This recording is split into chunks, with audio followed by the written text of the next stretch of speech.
चीन और ताइवान के बीच स्वामित्व और वजूद की जंग लगातार जारी है।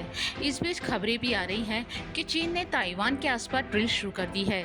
इसे चीन ने पनिशमेंट ड्रिल का नाम दिया है। पिछले साल भी चीन ने इसी तरह की मिलिट्री ड्रिल को अंजाम दिया था और ताइवान के हवाई इलाके में घुसपैठ की कोशिश की थी। अब फिर से चीन ने ताइवान के चारों तरफ घेराबंदी शुरू कर दी है।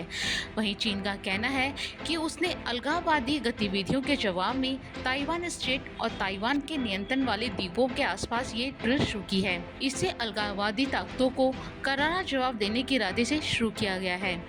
बता दें कि चीन ने यह ड्रिल ऐसे समय में की है जब ताइवान के नए राष्ट्रपति लाई चिंग-ते ने शपथ ली है। लाई चिंग को चीन का कट्टर विरोधी माना जाता है।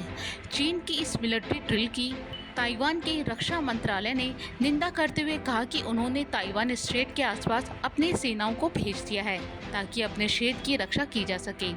इस ड्रिल से न सिर्फ ताइवान स्ट्रेट की शांति और स्थिरता बाधित होगी, बल्कि इससे चीन की सैन्यवादी मानसिकता का भी पता चलता है। वहीं अगर चीन और ताइवान के बीच जंग होती है तो चीन की तुलना में ताइवान की मिलिट्री ताकत कुछ भी नहीं है, लेकिन उसमें हौसले और हिम्मत की कमी नहीं है। फिर चाहे फाइटर जेट के घुसपैठ का जवाब देना हो या फिर समुद्री सीमा में चीनी युद्धपोतों और जहाज़ों को भगाना हो, ताइवान हर तरह से ड्रैगन को जवाब देने की ताकत रखता है। चीन की ओर से शुरू की गई मिलिट्री ड्रिल के चलते ताइवान में मौजूद अमेरिकी स्पेशल फोर्सेस हाई अलर्ट पर है। साथ ही साथ ताइवान ने भी बचाव के लिए तटों के आसपास सुपरसोनिक एंटीशिप मिसाइल तैनात कर दी है। आशंका जताई जा रही है कि जून के शुरुआत में चीन ताइवान में घुसपैठ कर सकता है। इस समय चीन के करीब 42 से ज्यादा मिलिट्री एयरक्राफ्ट ताइवान के आसपास उड़ान भर रहे हैं। इनमें से करीब 28 ने तो मीडियम लाइन को पार भी कर दिया है।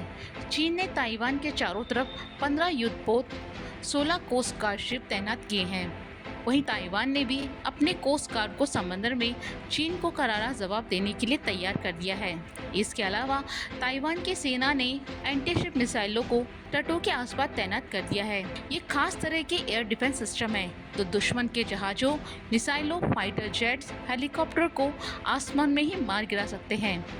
इस मिसाइलों का पुराना वर्जन भी तैनात किया गया है।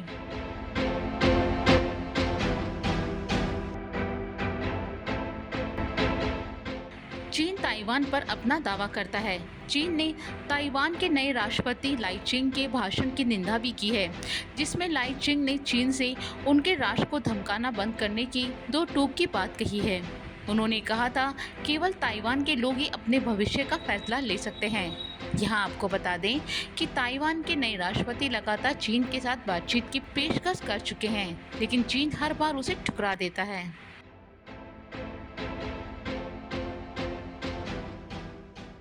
ताइवान चीन के दक्षिण पूर्वी तट से 100 मील यानी लगभग 160 किलोमीटर दूर स्थित एक छोटा सा द्वीप है।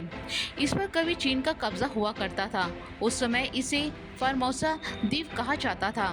1949 से चीन और ताइवान अलग अलग हैं। इससे पहले ताइवान और चीन एक हुआ करते थे, लेकिन कम्युनिस्टों की सरकार आने के बाद कुओमिंतांग के पार्टी के लोग भागकर ताइवान आ गए। फिर चीन का नाम पीपल्स रिपब्लिक ऑफ चाइना पड़ा और ताइवान का रिपब्लिक ऑफ चाइना। दोनों देश एक दूसरे को मान्यता नहीं देते हैं, लेकिन चीन दावा करता है कि ताइवान भी उसी का हिस्सा है। इसी के चलते चीन और ताइवान में अक्सर जंग जैसे हालात बन जाते हैं। हालांकि जानकारों का मानना है कि चीन भले ही जंग की कितनी ही धमकी क्यों न दे, लेकिन उसके लिए ताइवान पर हमला कर पाना उतना आसान नहीं होगा। इसकी 3 बड़ी वजह है। पहली तो ये ताइवान चारों ओर से समुद्र से घिरा है। वहाँ के मौसम का अंदाज़ा लगाना काफ़ी मुश्किल है। वहाँ के पहाड़ और समुद्री तट उबड़ खाबड़ हैं, लिहाजा उसके इलाके में घुस पाना आसान बात नहीं है। दूसरी वजह ये भी है कि ताइवान की सेना भले ही चीन की सेना के आगे बौनी नज़र आती हो, लेकिन उसके पास भी एडवांस हथियार हैं। साल 2018 में ताइवान ने बताया था कि उसके पास मोबाइल मिसाइल सिस्टम भी है, जिसकी मदद से उसकी मिसाइलें बिना किसी को पता चले लक्ष्य तक पहुंच सकती हैं। साथ ही जमीन से हवा में मारने वाली मिसाइलें और एंटी एयरक्राफ्ट गन चीन को नुकसान पहुंचा सकती हैं।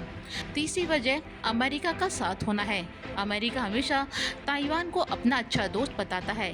अमेरिकी राष्ट्रपति जो बाइडेन ने खुलेआम कहा था अगर चीन हमला करता है तो अमेरिका ताइवान को सैन्य मदद जरूर देगा।